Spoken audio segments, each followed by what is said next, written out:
محمد وعلى آل محمد كما صليت على إبراهيم وعلى آل إبراهيم إنك حميد مجيد.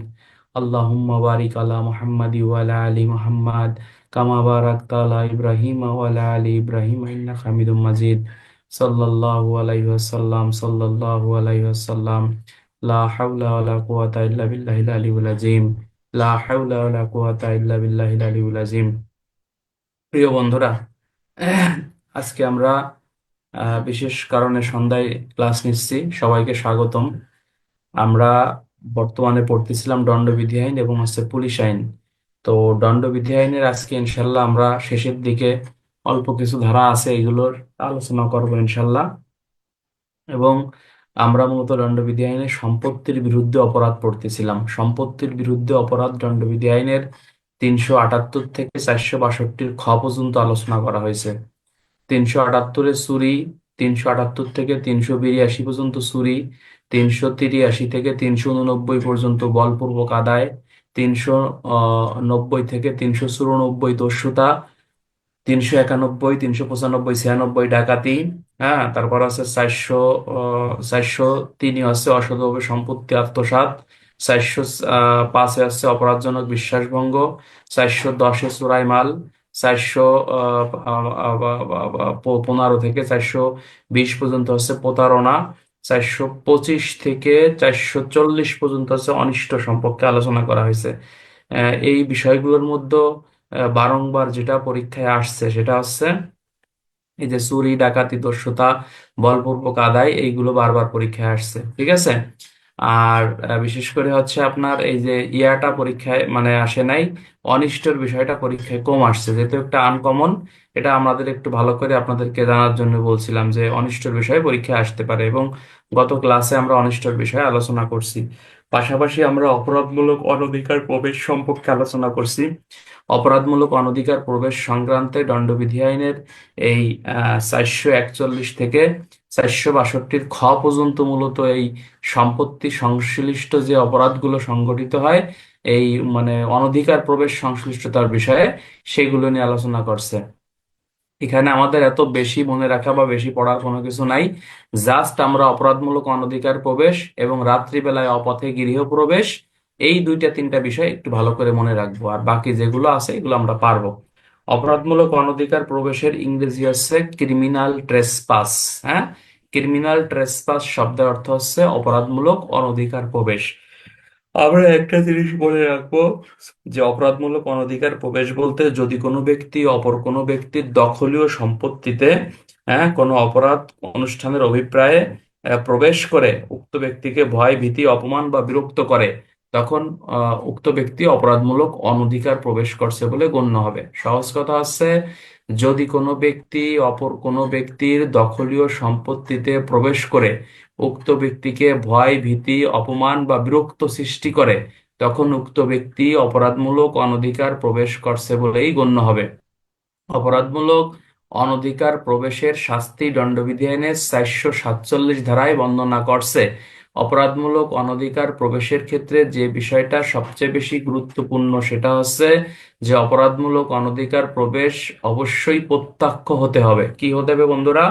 প্রত্যক্ষ হতে হবে এবং দৈহিকভাবে সম্পত্তিতে প্রবেশ করতে হবে। কি হতে হবে বন্ধুরা? অবশ্যই প্রত্যক্ষ হতে হবে এবং দৈহিকভাবে সম্পত্তিতে প্রবেশ করতে হবে। গত ক্লাসে আমি বলছিলাম যে অপরাধমূলক অনধিকার প্রবেশের ক্ষেত্রে আপনি অন্যের মাধ্যমে যদি প্রবেশ করেন সেটা অপরাধমূলক অনধিকার প্রবেশ হবে না। যেমন আমার বাড়িতে যদি কেউ প্রবেশ করে, তাহলে কেবলমাত্র সেই ব্যক্তিই অপরাধী হবে, কিন্তু সেই ব্যক্তির পক্ষ নিয়ে যদি অন্য কোনো ব্যক্তি প্রবেশ করে তাহলে অন্য ব্যক্তিই অভিযুক্ত হবে। তাহলে অপর ব্যক্তি অর্থাৎ যে ব্যক্তি অনুপস্থিত ছিল সেই ব্যক্তিকে কিন্তু অপরাধমূলক অনধিকার প্রবেশের দায়ে অভিযুক্ত করা যাবে নয়াকারে না। কথা কি বুঝতে পারছেন? আচ্ছা, তাহলে এতটুকুই আমরা এখানে মনে রাখবো। আর এই মানে মূলত দৈহিক শক্তির মাধ্যমে প্রবেশ অপরাধমূলক অনধিকার প্রবেশের ক্ষেত্রে কোনো জরুরি বিষয় না। আপনি ভালো মনে করে ঢুকে ভিতরে বসে আধা ঘন্টা, 1 ঘন্টা পরে আপনি জ্ঞানজাম সৃষ্টি করতে পারেন, এটাও কিন্তু অপরাধমূলক অনধিকার প্রবেশ সৃষ্টি হয়ে যাবে। মনে করেন আমার বাড়িতে আপনি প্রবেশ করছেন, গল্পগুজব করতেছেন, এর মাঝখানে আপনি চেতে গেছেন বা আপনি মেজাজ গরম করে ফেলছেন, সেই ক্ষেত্রে আপনাকে বলতেছে এটাও অপরাধমূলক অনধিকার প্রবেশের সৃষ্টি আপনার হবে। আর একটা জিনিস আমরা মনে রাখবো, এই যে যে অপরের দখলভুক্ত সম্পত্তিতে আপনি এখানে প্রবেশ করবেন, এই ক্ষেত্রে সম্পত্তি বলতে সকল প্রকারের সম্পত্তিকে বোঝাবে, এবং স্থাবর ও অস্থাবর সকল সম্পত্তি মূলত এখানে অন্তর্ভুক্ত হবে। হ্যালো, বলেন।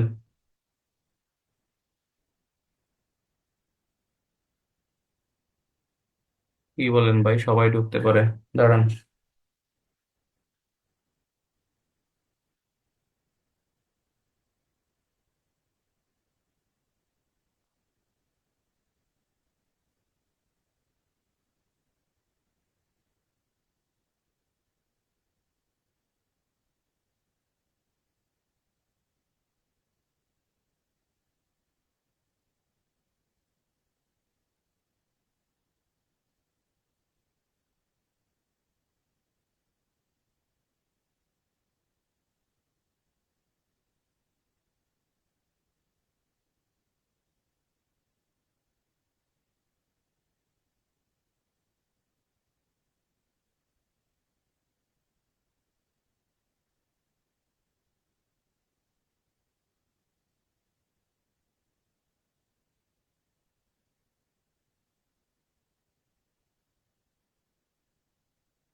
আচ্ছা, তাহলে এটা হচ্ছে অপরাধমূলক অনধিকার প্রবেশ। তাহলে এখানে একটা এমসিকিউ পদোন্নতি পরীক্ষা আসতে পারে যে অপরাধমূলক অনধিকার প্রবেশের ক্ষেত্রে অপরের দখলভুক্ত সম্পত্তিতে প্রবেশকে বোঝানো হয়েছে, এবং প্রবেশ করে ভয়, ভীতি, অপমান বা বিরক্ত সৃষ্টি করাকে বোঝানো হয়েছে। সেই ক্ষেত্রে আপনাকে বলতেছে যে এখানে সম্পত্তি বলতে কোন সম্পত্তিকে বোঝাচ্ছে, এটা কিন্তু এমসিকিউ আসতে পারে। তাহলে এখানে এমসিকিউটা হচ্ছে সম্পত্তি বলতে স্থাবর এবং অস্থাবর উভয় প্রকারের সম্পত্তিকে বোঝানো হয়েছে। আর আত্মরক্ষার ক্ষেত্রে যে আমরা যে সম্পত্তি রক্ষার্থে ব্যক্তিগত প্রতিরক্ষার অধিকার ব্যবহার করতে পারি, এখানে সম্পত্তি বলতে স্থাবর এবং অস্থাবর উভয় প্রকারের সম্পত্তিকেই বোঝানো হয়েছে। আচ্ছা, 442-এ বলতেছে অনধিকার গৃহে প্রবেশ। অনধিকার গৃহে প্রবেশ বলতেছে যে যদি কোনো ব্যক্তি মানুষের বসবাস রূপে ব্যবহৃত হয় এমন ইমারত, তাঁবু বা জাহাজে, হ্যাঁ, অন্যায়ভাবে বা অপরাধ করার অভিপ্রায়ে প্রবেশ করে, তখন অপরাধমূলক, তখন অনধিকার সে গৃহে প্রবেশ করছে বলেই গণ্য হবে। এগুলো নর্মালি আসে না, ঠিক আছে, এগুলো দরকার নাই। জাস্ট অপরাধমূলক অনধিকার প্রবেশ, দণ্ডবিধি 441, 400 শাস্তি 447, এই জিনিসটা আপনারা একটু মনে রাখবেন। এইটা আপনাদের মুখস্থ করে ফেলতে হবে। আশা করছি আশা করছি যে এটা ইনশাল্লাহ আপনাদের সবার মুখস্থ হয়ে গেছে, ঠিক আছে।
বন্ধু, আমি ক্লাসে আছি ভাই, ফিরিয়ে ফোন দিবেন তোরে।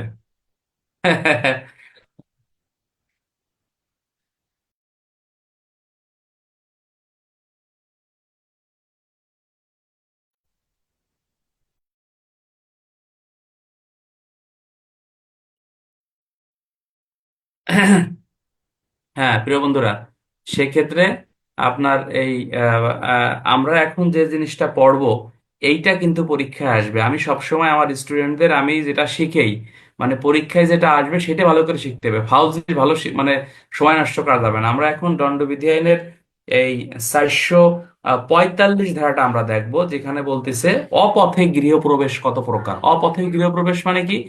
যে পথ দিয়ে আপনার ঢোকার কথা না, এই পথে যদি আপনি গৃহে প্রবেশ করেন, আপনি অপথে গৃহে প্রবেশ করছেন বলেই গণ্য হবে। আজকে ক্লাসে মনে করবেন আপনি এটাই শিখছেন, এবং এটা ভালো করে আমরা শিখবো যে অপথে গৃহপ্রবেশ বলতে মূলত কি বোঝাচ্ছে। যদি আমরা একটু খেয়াল করে দেখি যে অপথে গৃহপ্রবেশ বলতে বোঝাচ্ছে যে ছয় ভাবে যদি কোনো ব্যক্তি অন্যের গৃহে প্রবেশ করে, তখন উক্ত ব্যক্তি অপথে গৃহে প্রবেশ করছে বলে গণ্য হবে। আজকে ক্লাসে বন্ধুরা আপনারা এটা মুখস্থ করে ফেলবেন। কি বলতিছে? যদি কোনো ব্যক্তি নিম্নলিখিত ছয়টি ভাবে অপরের গৃহে প্রবেশ করে, তাহলে উক্ত ব্যক্তি অপথে গৃহে প্রবেশ করছে বলেই গণ্য হবে। তাহলে এক নম্বরে বলতে শীত কাটিয়া, শীত কাটিয়ে গৃহপ্রবেশ করলে অপরাধ। শীত কাটিয়ে গৃহপ্রবেশ তো বোঝেন। গ্রামের আগেরকার দিনে কি ছিল বলা হচ্ছে যে আপনার কাঁচা মাটি ছিল। কি ছিল? কাঁচা মাটি ছিল। এই কাঁচা মাটি ডোয়া ডোয়া বলে নাকি? এই ডোয়া কাটি যদি ভিতরে যদি কোনো ব্যক্তি প্রবেশ করে, তখন সে, নাম শুনছেন না সিরিল চুরি, অর্থাৎ শীত কাটিয়ে ডোয়া কাটিয়ে ডোয়া ভাঙ্গে যদি ভিতরে প্রবেশ করে, এক নম্বর পয়েন্ট হচ্ছে উক্ত ব্যক্তি অপথে গৃহ প্রবেশ করছে বলেই গণ্য হবে। দুই নম্বরে বলতেছে যে মানুষ ঢুকিবার পথ দিয়া না গিয়া অন্য পথ দিয়া কিংবা দেওয়াল টপকে বা মই দিয়া বা মই চড়িয়া যদি কোনো ব্যক্তি গৃহে প্রবেশ করে, তখন উক্ত ব্যক্তি অপথে গৃহে প্রবেশ করেছে বলে গণ্য হবে। আমরা আবার বলি বন্ধুরা, এখানে বলতেছে যে যদি কোনো ব্যক্তি মানুষ ঢুকিবার পথ দিয়ে, অর্থাৎ মানুষ সাধারণত দরজা দিয়ে ঢোকে, এই দরজার ঢোকার পথ ব্যতীত অন্য যে কোনো পথ, যেমন মনে করেন আপনার বাসার পাশে একটা গাছ আছে, এই গাছের উঠিয়ে আপনি ঘরের ভিতরে ঢুকছেন, ঠিক আছে কিনা? আমাদের থানায় এটা কনস্টেবল এটা আছে, সামাদ আছে, এ কারেন্ট ঢুকতে গেলে দরজা বন্ধ থাকলি এ গাছ বাইরে ঘরের ভিতরে ঢুকে যায়, হ্যাঁ খুব এক্সপার্ট। তাহলে এটাও কিন্তু এক প্রকারের অপথে গৃহপ্রবেশের মতো, ঠিক আছে কিনা? অর্থাৎ সাধারণত মানুষ যে পথ দিয়ে ঢোকার কথা সেই পথ দিয়ে আপনি ঢুকলেন না, আপনি মই বেয়ে ঢুকলেন, বা হচ্ছে আপনি জানলা বলে আপনি গাছ বাইয়ে ঢুকলেন, বা অল টপকায় একজনের গৃহে প্রবেশ করলেন, তাহলে এটাও অপথে গৃহপ্রবেশ করছেন বলে গণ্য হবে। তাহলে এক নম্বর আমরা কি শিখলাম? আমরা ক্লাস এটা মুখস্থ হবে বন্ধুরা, বেশি পড়ে লাভ নাই। একটা জিনিস শিখবেন, মনে করবেন ক্লাস আজকে সার্থক।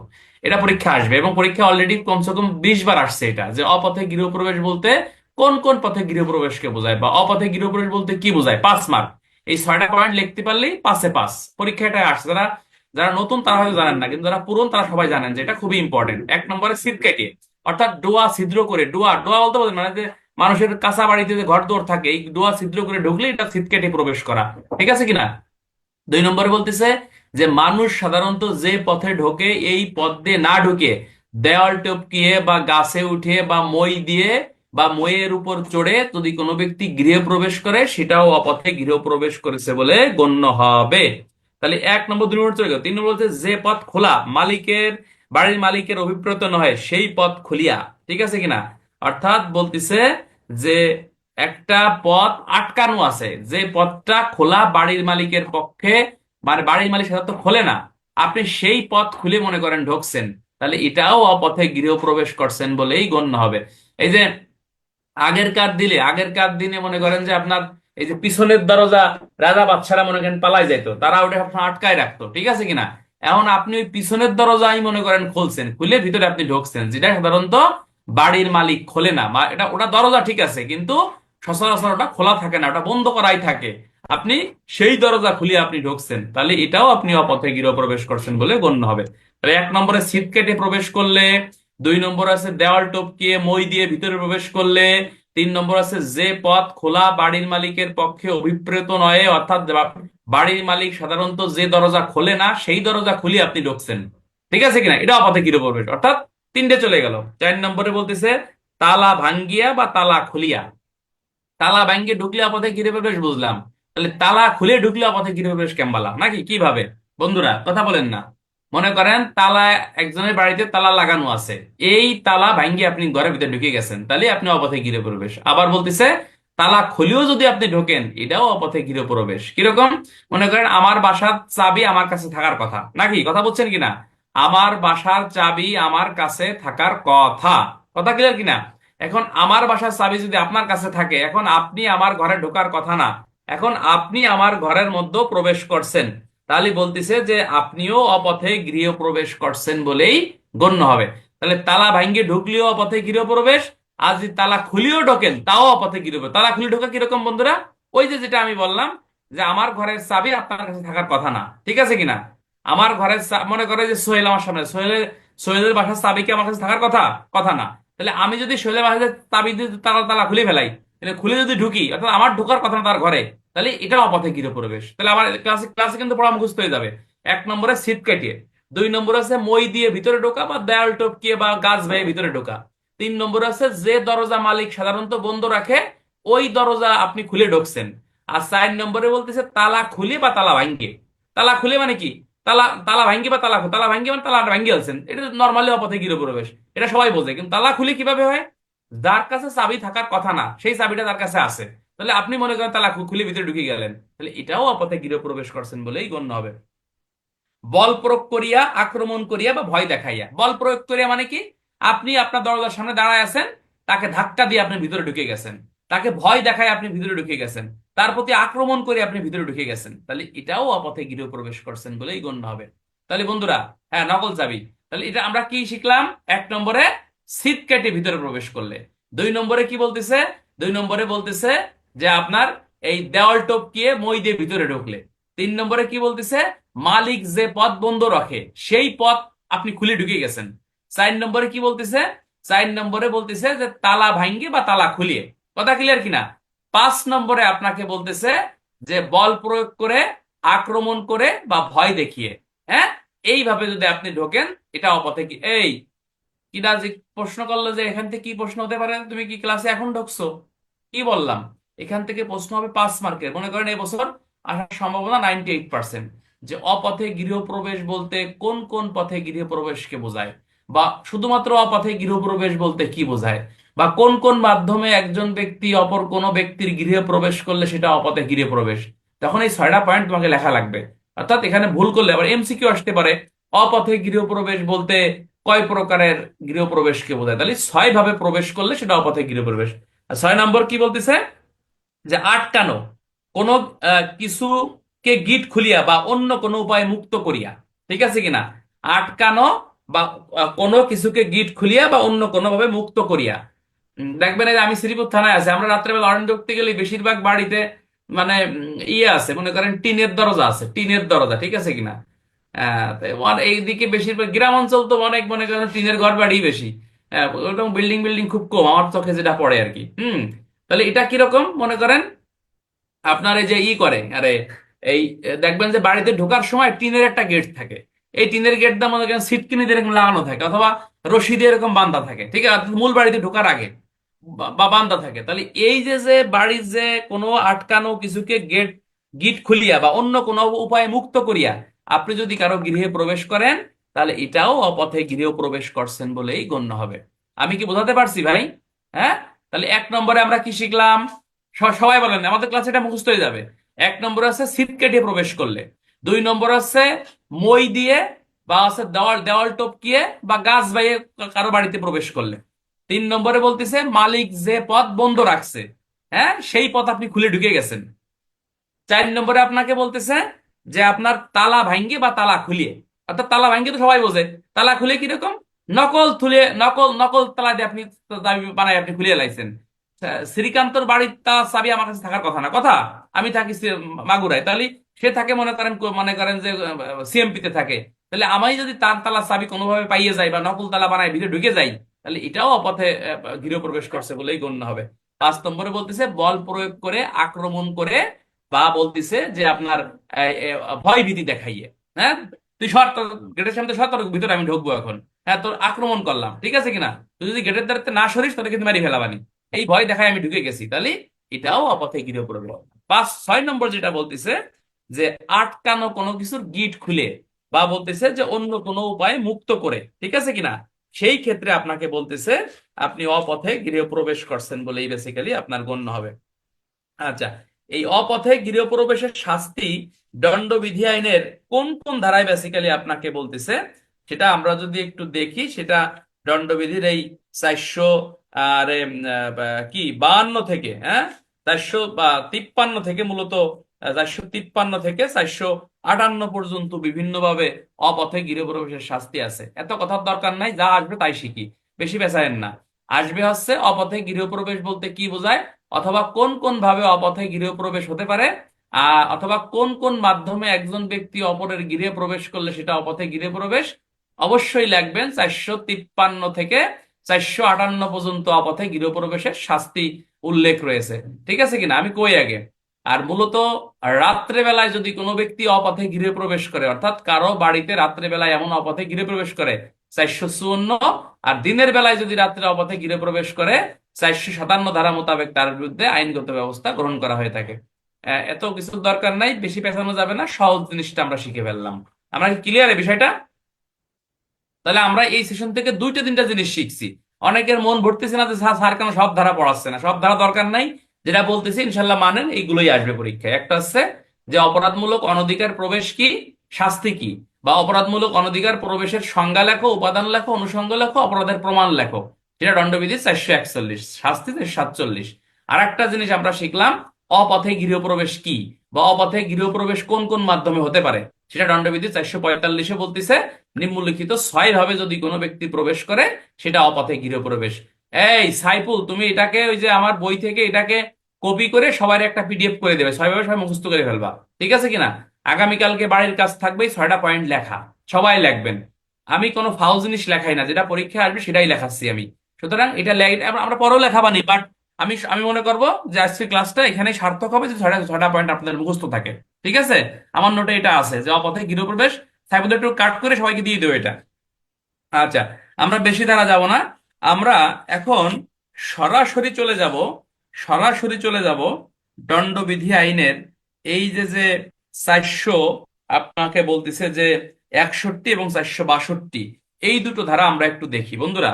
461 এবং 462 ধারা আপনাকে বলতেছে সম্পত্তি ধারণকারী কোনো পাত্র অসাধু উদ্দেশ্যে ভেঙে ফেলার শাস্তি। বলতেছে যে ব্যক্তি অসাধুভাবে বা অনিষ্ট সাধনের অভিপ্রায়ে সহকারে কোনো সম্পত্তি ধারণকারী সম্পত্তি ধারণ করে বলিয়া বিশ্বাস করে এমন কোন পাত্র ভাঙিয়া ফেলে বা বন্ধনমুক্ত করে, সেই ব্যক্তি যে কোনো বর্ণনায় কারাদণ্ড যার মেয়াদ 2 বছর পর্যন্ত হতে পারে, অর্থদণ্ড বা উভয়দণ্ড। অর্থাৎ একটা পাত্রে মনে করো সম্পত্তি আছে, এই সম্পত্তিটা যদি অসাধুভাবে ভেঙে ফেলে বা অনিষ্ট করার উদ্দেশ্যে ভেঙে ফেলে, তাহলে সে 461, মনে করো আমার মনে করো একটা হাড়ির ভিতরে বা একটা মানে একটা পাতিলের মধ্যে বা একটা মনে করো ইসির মধ্যে, মনে করো একটা সিন্ধুকের মধ্যে কিন্তু সম্পত্তি সোনা গহনা রাখা আছে। এইটা যদি আমি অনিষ্ট সাধনের জন্য অথবা অসাধুভাবে আমি যদি ভেঙে ফেলাই, খালি ভেঙে ফেলাইছি, তাহলে 461তে অপরাধ। এটা সুসির মতো মনে রাখবেন, আদার্স অন্য কিছু না। আচ্ছা, এরপরে 462তে আমরা একটু দেখবো। বলতেছে রক্ষণাবেক্ষণের ভারপ্রাপ্ত ব্যক্তি কর্তৃক অনুষ্ঠিত হইবার ফলে একই অপরাধের শাস্তি। বলতেছে যে ব্যক্তি কোনো সম্পত্তির ধারণকারী বা সম্পত্তি ধারণ করিয়া বিশ্বাস করে এমন কোন বস্তুর পাত্রের ভারপ্রাপ্ত হইয়া সে যদি অসাধুভাবে অনিষ্ট করার অভিপ্রায়ে ভেঙে ফেলে বন্ধনমুক্ত করে, সেই ধারায় অপরাধী। এই যে ব্যাংকে ভোল্ট থাকে না, ভোল্ট, ভোল্টের মধ্যে টাকা পয়সা থাকে না, থাকে কিনা, এই থাকে কিনা, কয় না, থাকে কিনা, সেই ক্ষেত্রে বলা হচ্ছে, অর্থাৎ আপনি একটা পাত্রের কি হয়েছেন, বলা হচ্ছে যে আপনি একটা পাত্রের দায়িত্বপ্রাপ্ত হয়েছেন। এই দায়িত্বপ্রাপ্ত হয়ে, এই দায়িত্বপ্রাপ্ত হয়ে আপনি কি করছেন, এটা হচ্ছে বেসিক্যালি আপনি ভেঙে ফেলাইছেন বা এটা হচ্ছে আপনি মুক্ত করে দিয়েছেন, সেই ক্ষেত্রে আপনাকে বলতেছে যে আপনি দণ্ড দণ্ডবিধি আইনের এই 462 ধারা মোতাবেক অপরাধী। আপনি আপনি একটা ব্যাংকের ভোল্টের দায়িত্বপ্রাপ্ত ব্যক্তি, যেটা রক্ষণাবেক্ষণের আপনি দায়িত্বপ্রাপ্ত, এটা আপনি ভেঙে ফেলছেন, হ্যাঁ, বা অসৎভাবে ভেঙে এটা আপনাকে এটাকে আপনি উন্মুক্ত করে দিয়েছেন, সেই ক্ষেত্রে আপনাকে বেসিক্যালি বলা আছে যে আপনি এই ধারা মোতাবেক অপরাধ, অর্থাৎ 462তে অপরাধ করছেন বলে গণ্য হবে। এই যে আমরা অনেক সময় ব্যাংকে যাই না, ব্যাংকে ব্যাংকের কর্মচারীরা যদি আপনাকে অবহেলাপূর্ণ আচরণ করে, তার জন্য কিন্তু ব্যাংক কর্মচারীদের শাস্তি আছে। এটা একটু আনকমন ধারা, একটু দেখবো আমরা। বলতেছে যে ব্যক্তি ব্যাংকিং কোম্পানির কর্মচারী অথবা কর্মকর্তা রূপে ব্যাংকের লেনদেনের সময় তার অবহেলাপূর্ণ আচরণ দ্বারা কোম্পানির কোনো মক্কেল বা অন্য কোনো ব্যক্তিকে ব্যাংক সম্পত্তির লোকসান করিয়ে দেয়, সেই ব্যক্তি এই ধারা মোতাবেক অপরাধী। মনে করেন আপনি ব্যাংকে টাকা জমা রাখতে গেছেন, আপনি ব্যাংকের মসজিদের বাক্স যদি ভেঙে ভেঙে চুরি 462, ঠিক আছে, 462 যে দায়িত্বপ্রাপ্ত ব্যক্তি যদি ভেঙে চুরি করে নিয়ে নিয়ে যায়। আচ্ছা, এটা আগে দেখেন, আমরা ব্যাংকে অনেক সময় টাকা রাখতে যাই না, তাহলে আমরা টাকা রাখতে গেলাম, মনে করেন যে ব্যাংকের কর্মচারীর যদি অবহেলাপূর্ণ কাজের জন্য এই টাকার ক্ষতি হয়ে যায়, বা এক অ্যাকাউন্টের থেকে অন্য অ্যাকাউন্টে টাকা চলে যায়, সেই ক্ষেত্রে বেসিক্যালি আপনাকে বলতেছে, কি বলতেছে, বলতেছে যে এই দণ্ডবিধি 462 কোয়াতে এখানে অভিযুক্ত হবে। অর্থাৎ তার অবহেলাপূর্ণ কাজের জন্য ব্যাংকের যে কাস্টমার ছিল যারা, তারা এখানে কি হয়েছে, তারা এখানে বেসিক্যালি ক্ষতিগ্রস্ত হয়েছে। এই জন্য আপনাকে বলতেছে যে 462 কোয়াতে সে অভিযুক্ত। আর 462 খতে কি বলছে, বলতেছে ব্যাংকিং কোম্পানিকে প্রতারণা, অর্থাৎ যে ব্যক্তি ব্যাংকিং লেনদেনের সময় ব্যাংকিং কোম্পানি হতে প্রতারণামূলক ভাবে কোনো লাভ গ্রহণ করে, সেই ব্যক্তি এই 462 খতে অভিযুক্ত। মনে করেন আপনি ব্যাংকে চাকরি করেন, ব্যাংকের কর্মচারী আপনি, বা ব্যাংকের পিয়ন, বা ব্যাংকের ম্যানেজার আপনি, আপনার কাজ আছে একজন ব্যক্তি কি করা, ব্যাংকিং সুবিধা দেয়া, গ্রাহককে সুন্দর ব্যবহার করে তাদেরকে সুবিধা দেয়া। কিন্তু ওই যে অনেক সময় হয় না যে লোন করাই দিবানি লাখে এত পার্সেন্ট দেয়া লাগবে, এর ঘটনা আমাদের ব্যাংকে ঘটে নাকি না, লোন করাই দিবানি লাখে এত পার্সেন্ট দেয়া লাগবে, তাহলে এখানে ব্যাংকের কর্মকর্তা 462 খতে এখানে বেসিক্যালি এখানে অভিযুক্ত হবে। এগুলো পরীক্ষা আসে না বিশেষ করে। আমি আপনাদের একটা জিনিস বলছিলাম যে সম্পত্তির বিরুদ্ধে অপরাধ দণ্ডবিধি আইনের 462, 378 থেকে 462 এই খ পর্যন্ত আলোচনা করছে। তাহলে এখানে 4-5টা ধারা ইম্পর্টেন্ট, একটা হচ্ছে 441, 447, 445, আর একটা হচ্ছে আপনার এই যে 462, 461 এবং 462 ক, মানে অবহেলাপূর্ণ আচরণ করলে।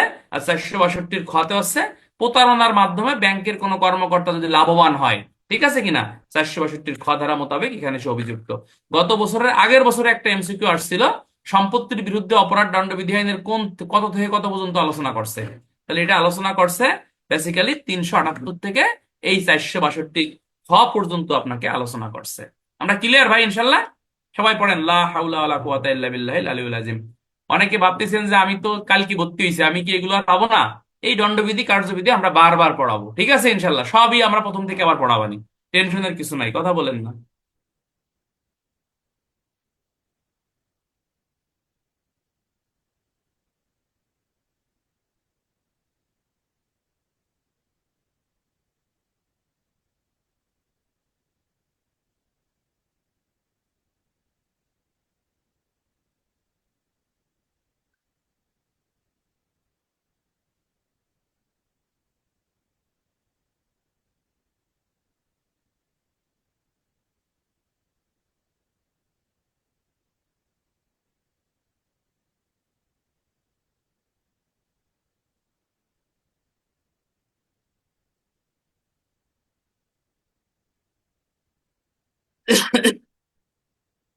এখন যেটা আমরা পড়ব, এটা হচ্ছে বেসিক্যালি দলিলাদি বা ব্যবসা বা চিহ্ন সংক্রান্ত অপরাধের ধারা।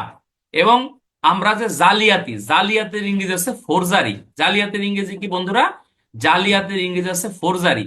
এইটা মনে করেন গ্যারান্টি দিয়ে মনে করেন বলবো যে আমরা যে কোনো এক পার্টি আমরা পরীক্ষায় এবছর পাবো, বিশেষ করে কনস্টেবলদের না আসলেও আমরা যারা এখানে এএসআই থেকে সাব ইন্সপেক্টর দেবো ইনশাল্লাহ, আমাদের জন্য মনে করবেন যে 10,000% ইম্পর্টেন্ট এই এই সেশনটা। অর্থাৎ এখানে আপনাকে পরীক্ষায় আসবে যে জালিয়াতির উপাদান লেখো। আপনারা একটা জিনিস খেয়াল করছেন, আমি একটা জিনিস পড়ানোর আগে আমি আগে আগে চিন্তা করি যে প্রশ্ন আসবে কিভাবে। প্রশ্ন আসবে হচ্ছে জালিয়াতির উপাদান লেখো, জালিয়াতির অনুষঙ্গ লেখো, জালিয়াতির বৈশিষ্ট্য লেখো, বা একটা দলিল কোন কোন ভাবে জাল হতে পারে লেখো। এই টাইপের প্রশ্ন এখান থেকে আসবে। তা জালিয়াতির সংজ্ঞা যদি আমরা দেখি, দণ্ডবিধির 463-তে জালিয়াতির সংজ্ঞা প্রদান করছে, এবং দণ্ডবিধির 465-তে হচ্ছে জালিয়াতির শাস্তি উল্লেখ করছে। একটা জিনিস আমাদেরকে মনে রাখতে হবে, যেখানেই সংজ্ঞা পরীক্ষায় আসবে সেখানেই তার শাস্তির ধারাটা আমাদেরকে লিখতে হবে, বিশেষ করে দণ্ডবিধি আইনের ক্ষেত্রে। তো জালিয়াতির সংজ্ঞা যদি আমরা বিশ্লেষণ করি সেক্ষেত্রে আমরা দেখতে পারি যে জালিয়াতির হচ্ছে আপনার উপাদান হচ্ছে দুইটি, এমসিকিউ, খুবই গুরুত্বপূর্ণ এমসিকিউ পরীক্ষা আসবে। জালিয়াতির উপাদান কয়টি? জালিয়াতির উপাদান হচ্ছে দুইটি, একটা হচ্ছে মিথ্যা দলিল প্রস্তুত করা, এবং অপর কোনো ব্যক্তির ক্ষতি সাধনের উদ্দেশ্যে মিথ্যা দলিল প্রস্তুত করা। তাহলে আমরা কি এখানে কি জিনিসটা পেলাম? এখানে আমরা পারতেছি যে যদি কোনো ব্যক্তি অপর কোনো ব্যক্তির ক্ষতি সাধনের নিমিত্তে বা ক্ষতি সাধনের উদ্দেশ্যে কোনো মিথ্যা দলিল প্রস্তুতকরণ করে, তখন উক্ত ব্যক্তি জালিয়াতি করছে বলেই গণ্য হবে। বাংলা কথা ক্লিয়ার? তাহলে জালিয়াতির উপাদান কয়টি ভাই? জালিয়াতির উপাদান দুইটি। ক্লাসে বেশি পড়া যাবে না, অল্প পড়বো, দেখবেন যা পড়বেন ওটাই মন থাকবে। জালিয়াতির উপাদান ধরে বলেন, জালিয়াতির উপাদান কয়টি? দুইটি। একটা হচ্ছে মিথ্যা দলিল প্রস্তুত করা, আর একটা হচ্ছে অপর কোনো ব্যক্তির ক্ষতি সাধনের উদ্দেশ্যে উক্ত দলিলটা প্রস্তুত করা। ঠিক আছে কিনা? মনে করো আমার কাছে মনে করো যে শ্রীকান্ত 1 লাখ টাকা পায়, ঠিক আছে কিনা? এখন এই যে যে 1 লাখ টাকা আসলে সে পায় না, কিন্তু আমার ক্ষতি সাধন করার জন্য, আমার মানহানি করার জন্য, আমার কাছ থেকে টাকা আদায় করার জন্য, বা আমাকে কোনো প্রকার চুক্তি করার জন্য, বা আমাকে কোনো চুক্তি পরিত্যাগ করার জন্য, অথবা আমার সাথে প্রতারণা করার জন্য উক্ত কাজটি শ্রীকান্ত করছে, তাহলে এখানে সে জালিয়াতি করছে বলেই গণ্য হবে। বেশি বেচাবো না। এখানে বলতেছে যদি কোনো ব্যক্তি অপর কোনো জনসাধারণের ক্ষতি সাধন করা, অথবা কোনো দাবি আদায় করার জন্য, অথবা কোনো সম্পত্তি পরিত্যাগ করার জন্য, অথবা কোনো স্পষ্ট বা পরোক্ষ চুক্তি গ্রহণ করার জন্য, অথবা কোনো প্রতারণা করার জন্য মিথ্যা দলিল বা কোনো দলিলের অংশ বিশেষ প্রস্তুত করে, তখন উক্ত ব্যক্তি জালিয়াতি করছে বলেই গণ্য হবে।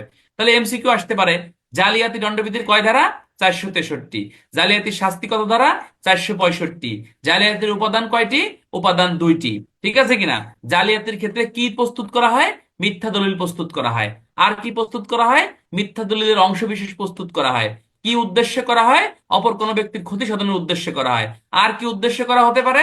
কোনো প্রতারণার উদ্দেশ্যে করা হতে পারে। তারপর আর কি উদ্দেশ্যে করা হতে পারে? কোনো দাবি আদায় করার জন্য করা হতে পারে। আর কি উদ্দেশ্যে করা হতে পারে? কোনো চুক্তি গ্রহণ করার জন্য করা হতে পারে, অথবা অপর কোনো ব্যক্তির ক্ষতি সাধন করার জন্য করা হতে পারে। এত কথার দরকার নাই, সহজ বাংলা আলাপ লাগবেন।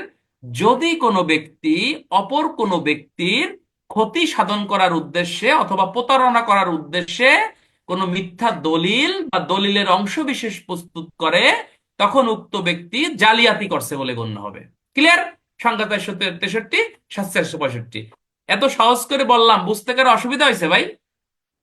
এখন এটা পরীক্ষায় মনে করো আসলে আপনি পারলেন না, তাহলে এটা আপনার ব্যর্থতা। আমি বলছি যে 10,000% ইম্পর্টেন্ট, এটা পরীক্ষা আসবে। আমি কোনো ফাও গল্প কই না, যেটা বলবো পরীক্ষা এটা আসবে। কত ধারা বাদ দিছি দেখছেন? এত ধারা কি পড়াইছি? পড়াইনি, এর কোনো পরীক্ষায় আসবে না, কিন্তু যেটা বলতেছি এটা 100% পরীক্ষা আসবে। সুতরাং এটাকে একটা আমলে নিয়ে পড়বেন। ক্লিয়ার? তাহলে পরীক্ষায় যদি আসে যে জালিয়াতির উপাদান সমূহ লেখো, তাহলে 1 নম্বরে উপাদান লিখবেন, জালিয়াতিতে আপনার প্রতারণার উদ্দেশ্যে জালিয়াতি করা হয়, অপর কোনো ব্যক্তির ক্ষতির সাধনের উদ্দেশ্যে জালিয়াতি করা হয়, অপর কোনো দাবি আদায় করার জন্য জালিয়াতি করা হয়, কোনো ব্যক্তিকে কোনো চুক্তিতে আবদ্ধ করার জন্য জালিয়াতি করা হয়, জালিয়াতির ক্ষেত্রে মিথ্যা দলিল প্রস্তুত করা হয়, মিথ্যা দলিলের অংশবিশেষ প্রস্তুত করা হয়, উক্ত অপরাধগুলো স্বেচ্ছাকৃতভাবে করা হয়। এইগুলো হচ্ছে জালিয়াতির উপাদান। বাংলা কথা বুঝছেন নাকি বোঝেন না? বুঝছেন কিনা? হ্যাঁ? একজন করে জালিয়াতির আবশ্যকীয় উপাদান 5টি। আপনি এটা কই পাইছেন ভাই?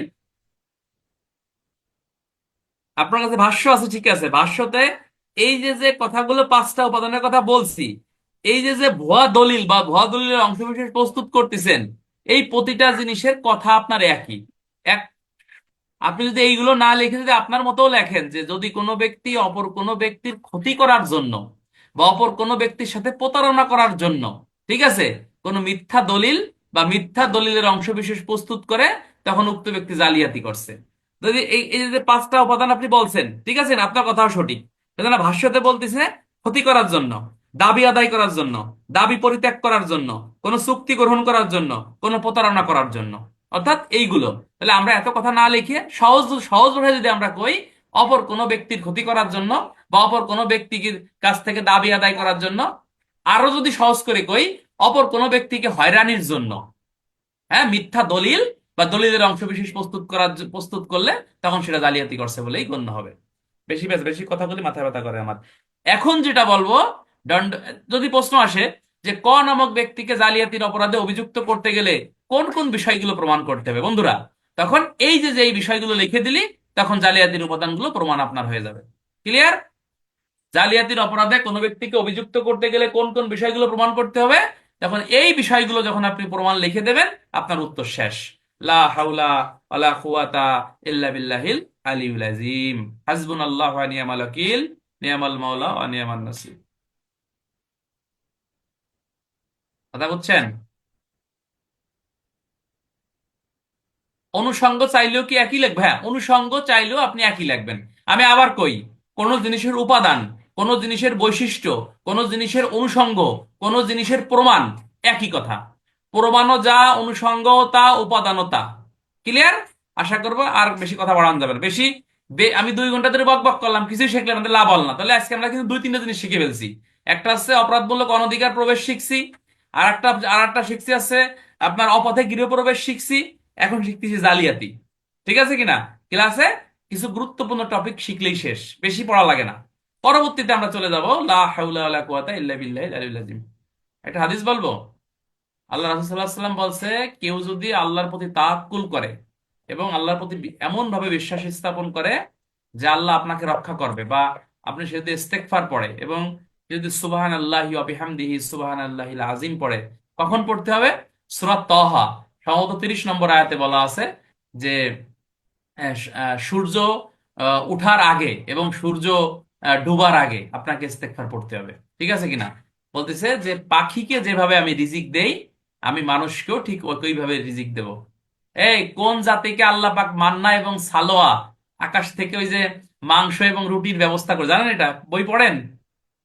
হ্যাঁ, আল্লাহ পাক কিন্তু রেডিমেড খাবার মানব জাতিকে দিছিল, তারপরও তারা অশুকরিয়া আদায় করছিল। জানেন নি এটা?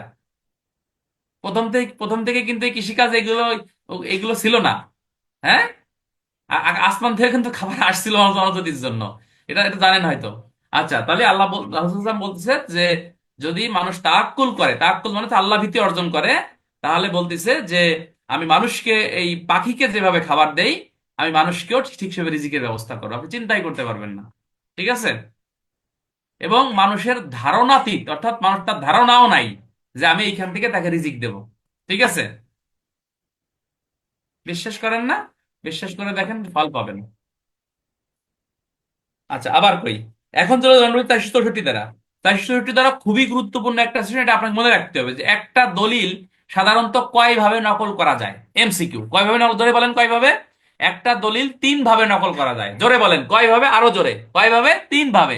রিটেনে প্রশ্ন আসতে পারে যে 1860 সালে দণ্ডবিধি আইন অনুসারে দলিল, মিথ্যা দলিল প্রস্তুতকরণের ক্ষেত্র কয়টি? তাহলে মিথ্যা দলিল প্রস্তুতকরণের ক্ষেত্র আছে 3টি। বা নকল দলিল বা ভুল দলিল বা ভুয়া দলিল, হ্যাঁ, বা জাল দলিল প্রস্তুতকরণের ক্ষেত্র কয়টি ভাই? জি না, মাদ্রাসায় আমি পড়ি নাই। হ্যাঁ, এসএসসি তে সায়েন্স, এইচএসসি তে আর্টস, তারপরে হচ্ছে আপনার তৃতীয় মিড থেকে মাস্টার্স। এখন আমার ইউনিভার্সিটি, আমার কলেজ তো এখন ইউনিভার্সিটি করার জন্য সব ব্যস্ত, তাহলে তো আমিও তো ইউনিভার্সিটি ছাত্র হয়ে গেলাম। ভাগ্যবান, তাই না? 3.75, 4.80।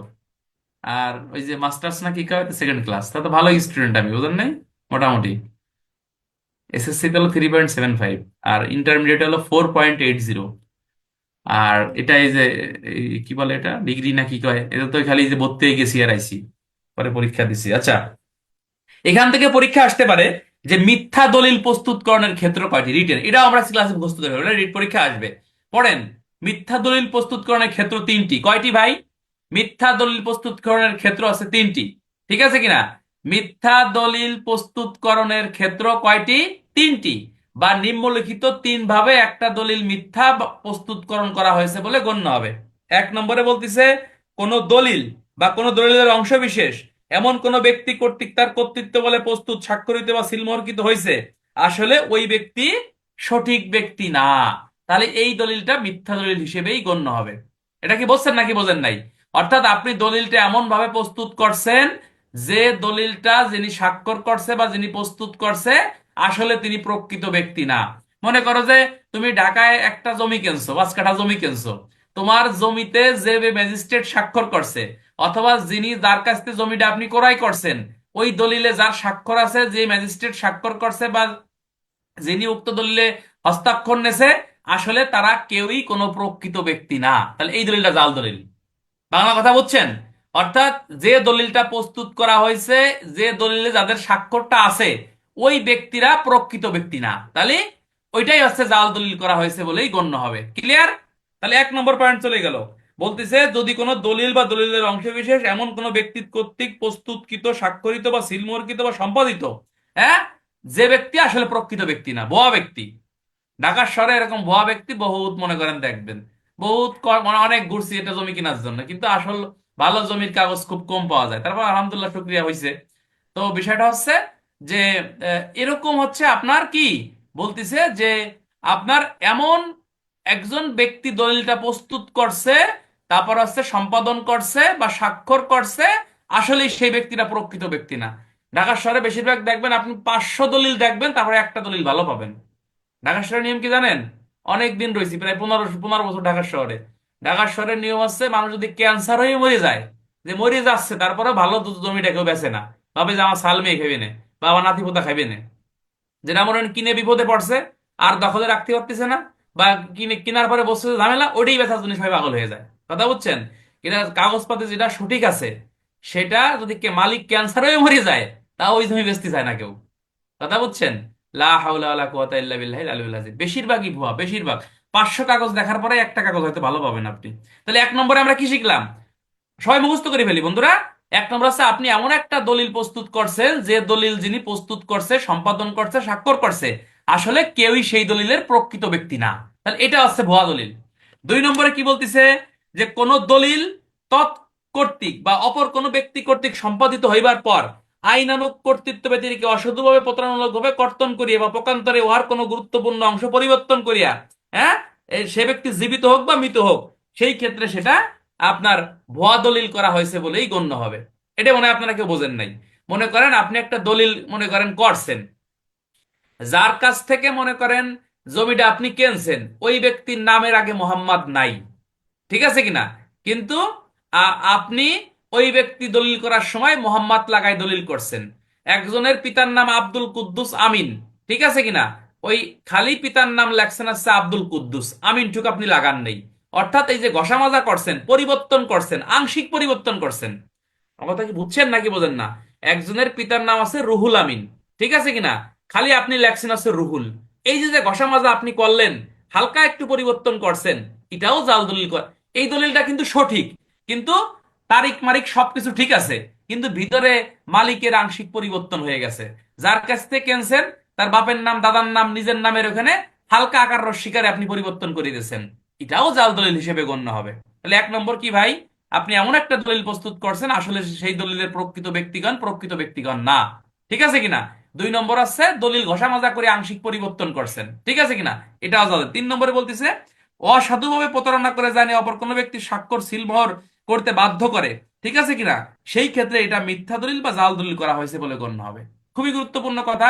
যদি কোনো ব্যক্তি অপর কোনো ব্যক্তিকে কোনো দলিলে স্বাক্ষর করতে বাধ্য করে অসাধুভাবে, তখন এটাও জাল দলিল।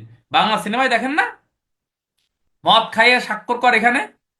ঘটনা এই কথা কি বুঝতেছেন আপনারা?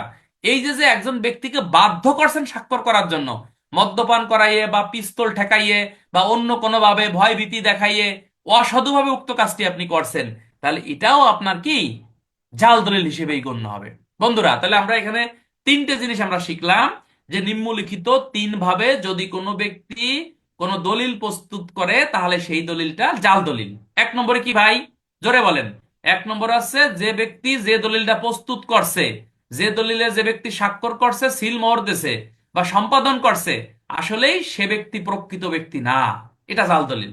2 নম্বরে আপনাকে বলতেছে যে আপনি এমন একটা দলিল প্রস্তুত করছেন, যে দলিলের ভিতরে আপনি আংশিক ঘষা মাজা বা পরিবর্তন করছেন, এটাও জাল দলিল। একজন ব্যক্তির নাম রুহুল আমিন, আপনি মাঝখানে লিখে রাখছেন খালি রুহুল।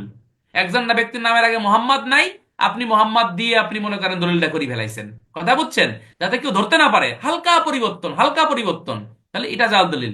3 নম্বরে বলতেছে যে কোনো ব্যক্তিকে বাধ্য করে কোনো দলিলে স্বাক্ষর করালে, হ্যাঁ, বা অপ্রকৃতস্থ অবস্থায় কোনো ব্যক্তিকে দলিলে স্বাক্ষর করালে, এটাও জাল দলিল হিসেবে গণ্য হবে। বাংলা সিনেমায় এরকম আপনারা প্রায়ই দেখবেন যে বাধ্য হয়ে কিন্তু এরকম ঘটনা ঘটে, যে দলিলে স্বাক্ষর কর, নাহলে তোকে কিন্তু মারি ফেলাবানি, এই দলিলে স্বাক্ষর তোকে মারি ফেলাবানি, এই দলিলটাও কিন্তু জাল দলিল হিসেবেই কিন্তু বেসিক্যালি গণ্য হবে।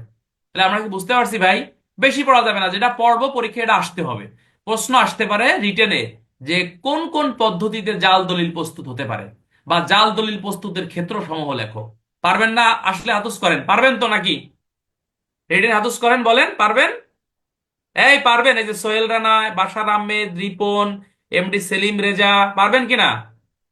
হাউ জিনিস পড়াই না, যেটা আসবে সেটাই পড়াবো ইনশাল্লাহ। সবাই পড়েন লা হাউলা ওয়ালা কুওয়াতা ইল্লা বিল্লাহিল আলিয়্যিল আযীম, লা হাউলা ওয়ালা কুওয়াতা ইল্লা বিল্লাহিল আলিয়্যিল আযীম। এটা বেশি বেশি পড়বেন। হাদিসে আসছে যে অসাধ্যকে সাধন করে এই লা হাওলা ওয়ালা কুওয়াতা ইল্লা বিল্লাহ। ঠিক আছে কিনা? অনেকে বলতেছেন যে এএসআই সরাসরি নিয়োগীরা সেটা, এইসব আজে বাজে জিনিসের দিকে ওই মানে মন দেবেন না, যে এবছর করোনা পরীক্ষা মনে হয় হবে না, দেশের যে অবস্থা, পরীক্ষা হচ্ছে না, এইসব মাথার ভিতরে ঢুকবেনই না। এই যে দেখেন গত বছরও কিন্তু দেশে এরকম গ্যাঞ্জাম হয়েছিল, পরীক্ষা কি মিস হয়েছে? র্যাঙ্ক দেয়া কি মিস হচ্ছে?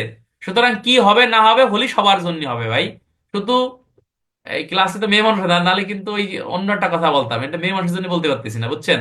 বা টিচার হিসেবে এটা বলা আমার ঠিক হবে কিনা আমি জানি না। বলবো? হ্যাঁ, না এটা বলা না, এটা মেয়েরা আছে, এটা বললে ভাবে যে স্যার এই ধরনের কথা বললো কেন, এটা ঠিক হবে না। আর যদি মাইন্ড না করেন তাহলে মনে করেন যে বলি। হ্যাঁ, এই রেকর্ডটা অফ করো, বলি। সবাই মনে আসবে। লা হাওলা ওয়ালা কুওয়াতা ইল্লা বিল্লাহিল আলিয়্যিল আযীম। হ্যাঁ প্রিয় বন্ধুরা, আপনারা এই যে দেখেন দণ্ডবিধি আইনের 464-তে প্রায় মনে করেন 10টা 12টা উদাহরণ দেওয়া আছে। এই উদাহরণগুলো আপনারা দেখবেন, যারা পুরাতন লোক তারা অবশ্যই জানেন যে এই উদাহরণ থেকে একটা উদাহরণ সব সময় 1 মার্কের একটা এমসিকিউ পরীক্ষা আসে। একটা থিওরি তুলে দেয়, বলে যে এটা কি হয়েছে, এটা কি চুরি হয়েছে, জালিয়াতি হয়েছে, প্রতারণা হয়েছে, না কি হয়েছে। বিশেষ করে আমাদের এই দুইটা জিনিস আমরা মনে রাখবো। এই প্রিয় বন্ধুরা আমার দিকে তাকান, লুক এট মি, বেশি পড়ে লাভ নাই, যেটা আসবে এটা শেখেন। আপনাদের মানে আমার আমার বিশেষ করে আমার কাছে যেটা মনে হয়, জালিয়াতি এবং প্রতারণার মাঝে আমরা পার্থক্যটা ধরতে পারি না। কথা কি বুঝছেন? প্রতারণাটা হচ্ছে অপর কোনো ব্যক্তিকে সম্পত্তি প্রদানে প্ররোচিত করা হয়। ঠিক আছে কিনা? প্ররোচিত করা হয়, যে তুমি সম্পত্তি দাও, 5 টাকা দাও, 10 টাকা পাবা, বা এই ধরনের কথা আপনাকে বলা হয়। কথা ক্লিয়ার কিনা? কিন্তু জালিয়াতির ক্ষেত্রে কিন্তু কোনো প্রকার সম্পত্তি প্রদানের জন্য প্ররোচিত করা হয়, ঠিক আছে, এটা কিসের মাধ্যমে? কোনো মিথ্যা দলিল প্রস্তুতকরণের মনে করো মাধ্যমে। ঠিক আছে কিনা? এই যে দেখো, মনে করো তোমার কাছে মনে করো 2000 টাকার একটা ব্যাংক নোট আমি দিলাম। এই ব্যাংক নোটের আমি 2000 টাকার স্কেলে আর একটা শূন্য আমি বসাই দিলাম, তাহলে এটা আমি কি করছি? এটা কি করছি আমি? প্রতারণা করছি তো করছি না জালিয়াতি করছি? বলো কি করছি ভাই, কি করছি আমি? 2000 টাকার ব্যাংক নোটে আমি আর একটা শূন্য বসাই দিলাম, তাহলে এটা কি হয়েছে, প্রতারণা নাকি জালিয়াতি? জালিয়াতি হয়েছে। কেন? ওই যে আমরা ওই যে ঘষা মাজা করছি, সংখ্যাটা বাড়াই দিছি, পরিবর্তন করছি, জালিয়াতি হয়েছে। বিশেষ করে আমাদের এই গত বছরে এমসিকিউ আসছে এটা, তার আগের বছরে একটা আসছে এখান থেকে। অর্থাৎ প্রতারণাটা হচ্ছে কোনো প্রকার সম্পত্তি প্রদানে প্ররোচিত করা হয়, সেটা অন্য যে কোনো মাধ্যমে হতে পারে। কিন্তু জালিয়াতিটা হচ্ছে, জালিয়াতিতেও সম্পত্তি প্রদানে প্ররোচিত করা হয় বা অপর কোনো ব্যক্তিকে ঠকানোর উদ্দেশ্যে করা হয়। অবশ্যই জালিয়াতি করা হবে কোনো মিথ্যা দলিল বা দলিলের অংশ বিশেষ প্রস্তুত করার মাধ্যমে। ক্লিয়ার? তাহলে দুটো জিনিস মনে, এইটা মাথার ভিতরে ঢুকলে আর কোনো আমার কারো ভুল হওয়ার কথা না। প্রতারণার ক্ষেত্রে কোনো মিথ্যা দলিল প্রস্তুত করা নাও হতে পারে, কিন্তু জালিয়াতির ক্ষেত্রে 100% মিথ্যা দলিল এবং প্রতারণার এই বা মিথ্যা দলিলের অংশ বিশেষ প্রস্তুত করা হয়ে থাকে। আচ্ছা, আমরা কি পার্থক্যটা বলবো? জালিয়াতি এবং প্রতারণা পার্থক্য সংজ্ঞা দুটো দেবেন। তারপরে প্রতারণার সংজ্ঞা দেবেন আছে 415, শাস্তি 417, জালিয়াতির সংজ্ঞা 463, এই শাস্তি 165। ঠিক আছে কিনা? প্রতারণায় মিথ্যা দলিল বা দলিল অংশবিশেষ প্রস্তুত করা নাও হতে পারে, কিন্তু জালিয়াতির মাধ্যমে মিথ্যা দলিল বা দলিল অংশবিশেষ প্রস্তুত করা হয়। হ্যাঁ, প্রতারণার নির্দিষ্ট ওই আরে কি বলতিছে, যে প্রতারণার একাধিক উপাদান রয়েছে, কিন্তু জালিয়াতির উপাদান নরমালি হচ্ছে আপনার আবশ্যকীয় উপাদান 2টি। তারপরে হচ্ছে আপনার এই তো পার্থক্য 6-7টা হয়ে গেল, এরকম হলেই আপনার হয়েছে। ঠিক আছে। আচ্ছা, আমরা এখন সরাসরি চলে যাব দণ্ডবিধি আইনের 466 ধারা। এই ধারাটা কিন্তু আমাদের, যেহেতু আমরা সরকারি চাকরি করি, আমাদের 466 ধারা থেকে রিটেন, আপনারা যদি ইন্সপেক্টরশিপের গাইডের প্রশ্ন দেখেন, দেখবেন এই ধারার প্রশ্ন কিন্তু স্যারের বইতে আছে, এবং এটা ইম্পর্টেন্ট। আজান দিচ্ছে, একটু ওয়েট করেন। লা হাওলা ওয়ালা কুওয়াতা ইল্লা বিল্লাহিল আলিয়্যিল আযীম পড়েন। লা হাওলা ওয়ালা কুওয়াতা ইল্লা বিল্লাহ পড়েন। আজকে কিন্তু আমরা বেশি পড়ালাম না, কিন্তু খুব ইন্টারেস্টিং ভাবে পড়াইছি, তাই না ভাই? ভালো লাগছে না? অল্প পড়াইছি, বাট পরীক্ষা আসার মতো জিনিসগুলো পড়াইছি। আজান দিচ্ছে, একটু ওয়েট করেন।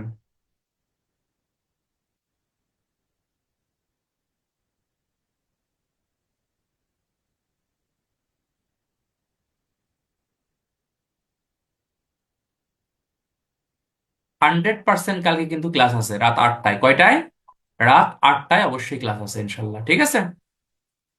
আর সবার রিকোয়েস্টে আমরা নতুন করে সাক্ষ্য আইন শুরু করব প্রথমে, সাথে আমাদের পিআরবি পড়াবো।